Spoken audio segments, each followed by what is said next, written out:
Why are inspections uncommon when buying real estate in Portugal, and what can you do about it? Hi guys, I'm Michael Minson. I'm a recovering American Realtor based in Lisbon. I help expats and immigrants discover all the amazing things about Portugal, and as we all know, everything starts at home.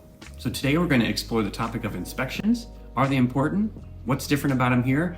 And how hard are they to have done, all while doing a real inspection at one of our clients' recent purchases in beautiful Sesimbra, a coastal area about 30 minutes south of Lisbon.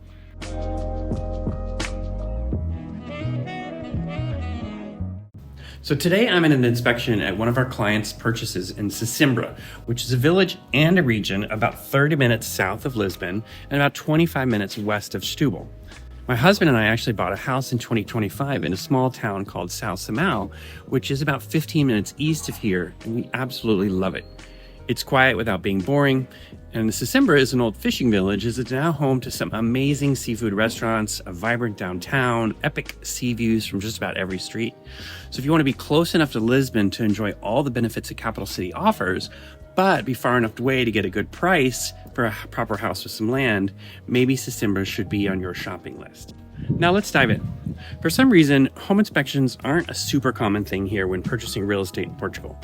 I've always found it a little disconcerting that more buyers don't insist on inspections, especially since sellers are not obligated to disclose much of anything about the property that they're selling. Some sellers may be resistant to an inspection, but usually the agents can persuade them to allow it.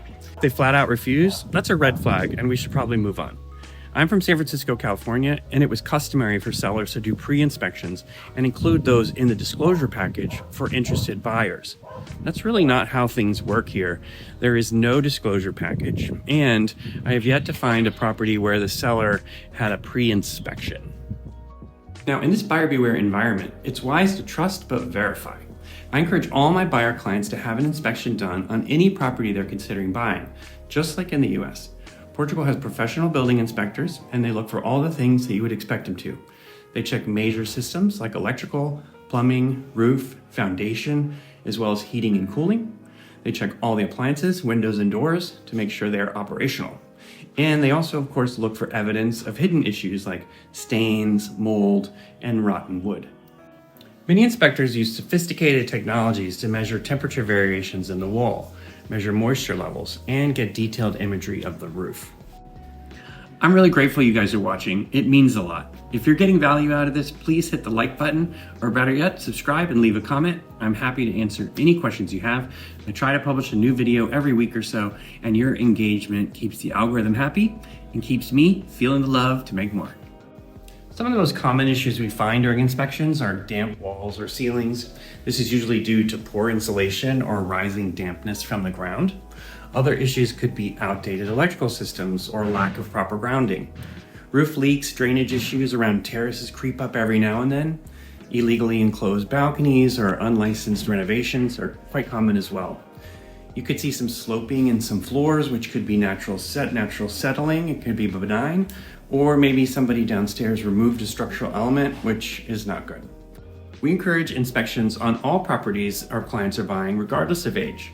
So when buying a renovated unit in an older building, it's especially important to have the inspector look at the connecting systems where the unit connects to the building systems like electrical, clean water, and waste lines.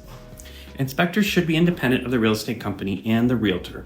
We have a directory of inspectors that we use regularly, but we do not accept kickbacks and have no side deals to encourage the inspector to look one way or another. After all, we want long-term happy clients, and if they buy a lemon, it's not good for anybody. The reports are generally very similar to the reports you might see in the US. They're in English, and they usually have accompanying photos for the areas being discussed. Now, general inspections can cost anywhere from 600 to 900 euros, depending on the size of the property and whether or not they need to use a drone. The reports usually come back 24 to 48 hours. I recommend thinking about this as an insurance policy rather than as an expense. By spending a little upfront, you're protecting yourself from potentially tens of thousands of dollars of surprise repairs later. When we get the inspection report back, it's likely they will ask the seller for some kind of concession to address newly discovered items. The inspections usually happen before a contract is signed, so the buyer has leverage to negotiate the price. Just like inspections themselves, renegotiating based on findings is not that common, but it happens and we can usually get a reduction or credit from the seller in order to keep the deal together. Now, there are also specialized inspections.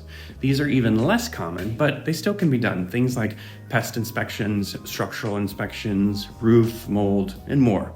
These can take a little more time and expense, so we suggest having the general inspection done first, and if there are reasons to believe further inspection is needed, then we can order them at that point. You may be thinking about an appraisal inspection. Doesn't the appraiser have to do their own inspection? Well, the short answer is not really. They don't look at anything related to the property. Unlike in the US, they don't even measure. They're verifying that the property exists for valuation purposes only.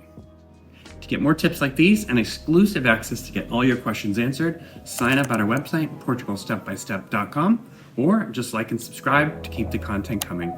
See you next time.